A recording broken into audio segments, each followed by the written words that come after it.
Méditation de la communauté des disciples du Christ vivant en ce jeudi de la 16e semaine du temps ordinaire, année liturgique C. Évangile de Jésus-Christ selon saint Matthieu, au chapitre 13, les versets 10 à 17. En ce temps-là, les disciples s'approchèrent de Jésus et lui dirent : « Pourquoi leur parles-tu en parabole ?» Il leur répondit : « À vous, il est donné de connaître les mystères du royaume des cieux. Mais ce n'est pas donné à ceux-là. À celui qui a, on donnera, et il sera dans l'abondance. À celui qui n'a pas, on enlèvera même ce qu'il a. Si je leur parle en parabole, c'est parce qu'ils regardent sans regarder, et qu'ils écoutent sans écouter ni comprendre. Ainsi s'accomplit pour eux la prophétie d'Isaïe. Vous aurez beau écouter, vous ne comprendrez pas. Vous aurez beau regarder, vous ne verrez pas. Le cœur de ce peuple s'est alourdi.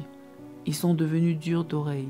Ils se sont bouchés les yeux, de peur que leurs yeux ne voient, que leurs oreilles n'entendent, que leur cœur ne comprenne, qu'ils ne se convertissent, et moi, je les guérirai. Mais vous, heureux vos yeux puisqu'ils voient, et vos oreilles puisqu'elles entendent. Amen, je vous le dis.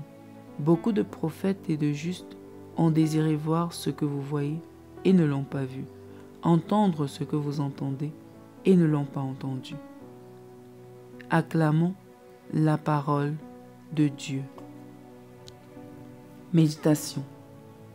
Le Christ nous tient un langage qui rejoint le cœur de chacun pour le remuer de l'intérieur. Quand ses disciples l'interrogent sur la parabole, c'est parce qu'ils se rendent compte que ce qu'il dit est évident, mais en même temps complexe. En fait, le Christ utilise un langage à la fois simple et énigmatique pour nous mettre, chacun en ce qui le concerne, devant nos responsabilités. Évidemment, il ne veut contraindre personne, mais il nous appelle à croire.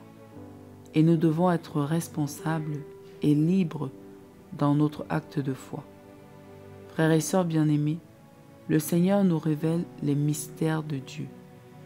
Nous avons de lui une image tellement irréelle et inimaginable que la simplicité avec laquelle le Seigneur nous le révèle nous déconcerte. Nous attendons souvent que le Seigneur se manifeste de façon grandiose, impressionnante, comme dans des théophanies, soutenues par un désordre cosmique. Pourtant, le Christ n'a de cesse de nous rappeler que le royaume des cieux appartient aux petits, c'est-à-dire à ceux qui comprennent simplement et vivent simplement. Le Christ se manifeste dans l'humilité et la simplicité du grain qui est tout petit mais qui porte la force de la vie. Nous devons faire attention à la façon dont nous écoutons la parole de Dieu. Nous sommes souvent tentés de fermer les yeux pour ne pas voir ou d'endurcir nos cœurs pour ne pas accueillir la guérison que nous donne le Seigneur. Tout ceci parce que nous recherchons les démonstrations matérielles puissantes. En réalité, la simplicité mystérieuse du Christ nous fait comprendre que les mystères de Dieu ne peuvent aucunement attirer ceux qui recherchent juste les avantages mondains.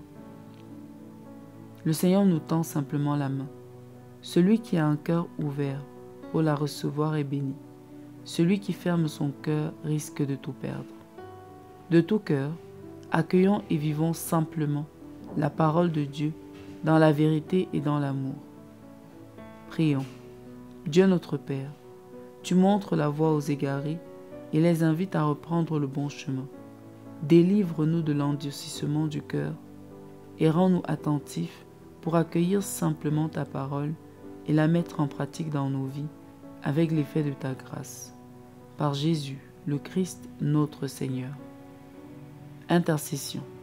Nous te prions pour nos frères et sœurs qui sont obstinés et aveuglés par les prouesses démesurées de la science.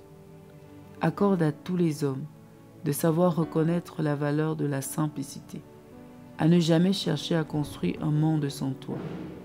À tous ceux qui se déclarent chrétiens et s'efforcent de vivre ta parole, accorde la simplicité et l'humilité nécessaires pour ne pas s'accrocher aux choses grandioses et frappantes, mais que leur seule préoccupation soit de vivre simplement ta parole pour avoir la paix qui vient de toi. Exercice spirituel. Arrêtons-nous un instant pour méditer sur notre attitude au quotidien. Comment écoutons-nous la parole de Dieu? Les paraboles de l'Évangile sont-elles pour nous des fables ou des messages de foi? Quand nous écoutons ou lisons la parole, sommes-nous seulement émerveillés par le dénouement de l'histoire racontée, ou bien considérons-nous chaque détail comme porteur d'un message de Dieu adressé à notre cœur? Sommes-nous conscients de ce que la parole de Dieu, dans son entièreté, est pour nous un appel à croire et à nous convertir? Engageons-nous à ne jamais lire ou écouter la parole de Dieu comme un conte, mais toujours comme une parole de Dieu adressée à notre cœur pour notre salut.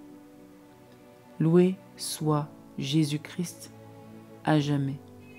Méditation rédigée par l'abbé Pacôme Longmené du diocèse de Bafoussam.